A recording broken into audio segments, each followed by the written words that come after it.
Hey guys, this is National Master Kevin Yang back at it with another video. So, remember I showed you this very crazy game against Fupalicious? So I told you that I had a very unusual setup.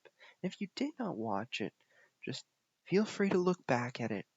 So essentially what I said was was a very crazy game. So it all started with this move Queen C2. I said I'm not going to play d4. I'm going to play d3 and e4 instead. I'm going to play something different, and it obviously backfired because the d4 square, right? Remember how I was thinking about, is this knight ever going to come to d4? Is there... Eventually you saw the queen come to d4, right? And this f2 weakness, so you saw that. So let's go over d6, and this part, it's okay, right? h4 is a little bit ambitious already, going with h5, and after h6, this is a note to self, but bishop d2 is not the right way to go, because you obviously saw that this bishop on d2, it was mostly useless until the point where it got to come to e3, it defended f2, it was good then, but in the middle of the game, did it have any activity? No, it didn't. Unfortunately not. So after bishop d2, knight c6, I mean, our friend Fupalicious is doing everything right. Knight f3, bishop d7, e4, e6, a3, a6, rook b1, right? So I also should have played b4 here. After d4, you can sort of see that, I open this possibility, and it only gives black the advantage to be able to open these possibilities for black, the player. So, if, like, for example, if black takes here, knight takes, I mean, this knight can hop into f5, and all of a sudden, if the knight comes out, this bishop is going to have an eye on the d4 square. So by playing this move d4, it makes my center more of a weakness or more of a target than it is like a stronghold for white. It's not as desirable as it looks. So sometimes the moves are deceiving, if you can think about it that way. But after c5, which is very interesting, I mean, c5 is a very interesting way to handle the center. Obviously, I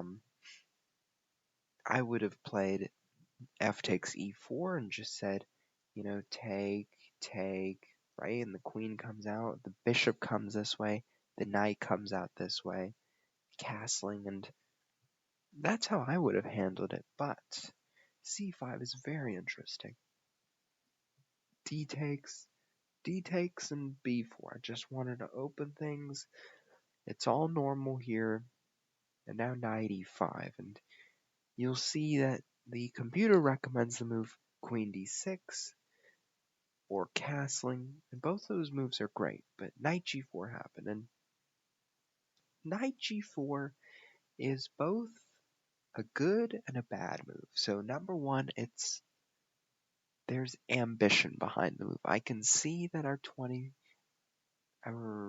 Fupalicious, my bad, our Fupalicious is, very, just wants to go forward, and this is always a good thing, because you didn't see Fupalicious just say, I'm gonna castle, right? You saw that Fupalicious recognized this diagonal, and our friend here just went for a discovery, and in this case I take the knight on g4, and what I should have done in this position is I should have castled. I mean, h5, that was too far, right? And initially at the time I didn't know. I was playing multiple games, and I was like, I'm pretty confident in this game after h5, but castles. I mean, that was the start. That was the beginning of the end. right? Even here, black could have played the move g3, creating a weakness after f3 and queen d4, just another way to create tension. And after castles, h takes g6, queen to d4 is the double exclamation mark. Knight d1, and at this point, bishop a4 is another double exclamation mark move. Rook b3, and now remember here, knight takes g6, and at this point, what I'm doing is I'm trying to compensate for my position, right? I know this is lost. I know that once this knight gets into d4 or f4, I'm busted. So what do I have to do? I have to prevent this knight from being able to come here.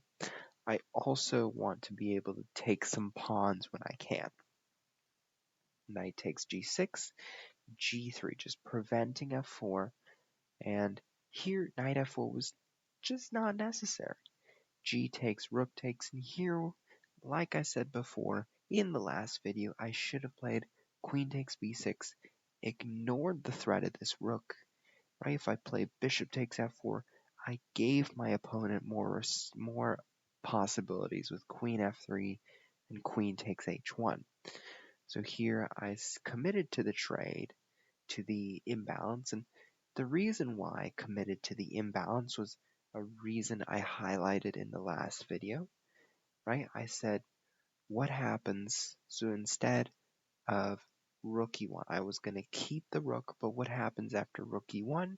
There's the move rook d8 and queen f3 is unstoppable.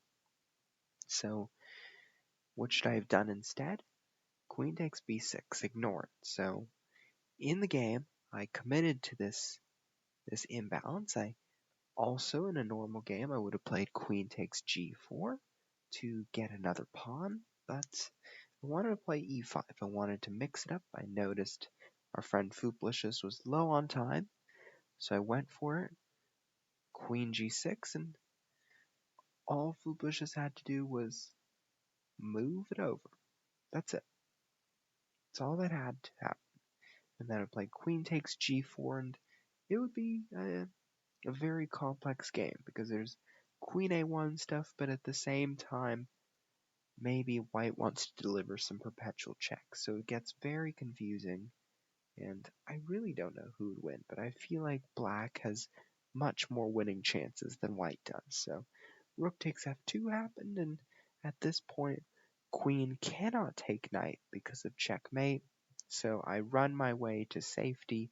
King g8 happens, and here I play knight takes g4, even though there's actually checkmate with queen e6 and bishop g6, or queen e6, king h8, queen e8, and it would be lights out as well. So, very complex game. And I have to say, the fate of mine was really, it twisted and turned in this game. You could see that after some moves that our friend Fupalicious made, it was like I was game over, right? But after some moves later, like the sacrifice on f4, if you remember, the knight came to f4, that was a turn of the tide. That was sort of like, ooh, maybe you're offering a little bit too much with the gifts, you know? So sacrificing is good per se. I like this very courageous act to be able to have the ability to sacrifice. So when I was young, I was not very good at sacrificing. I would keep my pieces, I would think about material. I was pretty much the beginner of all beginners. I would worry about material. I would think about development, castling, just the simple things, right? But what I lacked was the ability to sacrifice because I was a very positional player. I sometimes got tactics in the game, but that was rarely. I was mostly a very solid person, and then it was all these built experiences that finally gave me the courage to actually sacrifice some things. And sometimes I still do hesitate, but sacrifice is a good thing. But in this game, it was just maybe too much sacrifice. Let's see. So I mean, this part, right? Knight f4 was just a little bit too much. So, as I say, the hardest part, there's how should I say? The hard part to a winning position is actually winning the winning position. That's hard. That's completely hard. Like, for example, finding the move g3 is not easy here because g3 weakens white's camp, but it's not so obvious to see how, right? After g3, if f3 happens, there's knight takes g6, and knight f4 is unstoppable. Black is going to get into white's camp. So it's those small things that recognizing where your pieces belong, right? Like I told you, I knew this knight would belong on d4 or f4 in order to win the game. But in the game, this sacrifice was a little bit too much, and I really had hopes that Fupalicious was going to win this game. I got lucky again, I have to say. Sometimes it's chess. Chess is mostly skill, but you do have that ounce of luck as well. So, hopefully you enjoyed this. Please have fun, and please don't be triggered over your losses. These are all practice, okay? It's like life. You have your chances, you have your possibilities, it's all in front of you, so you just gotta find your calling. So, thank you, and I will see you next time.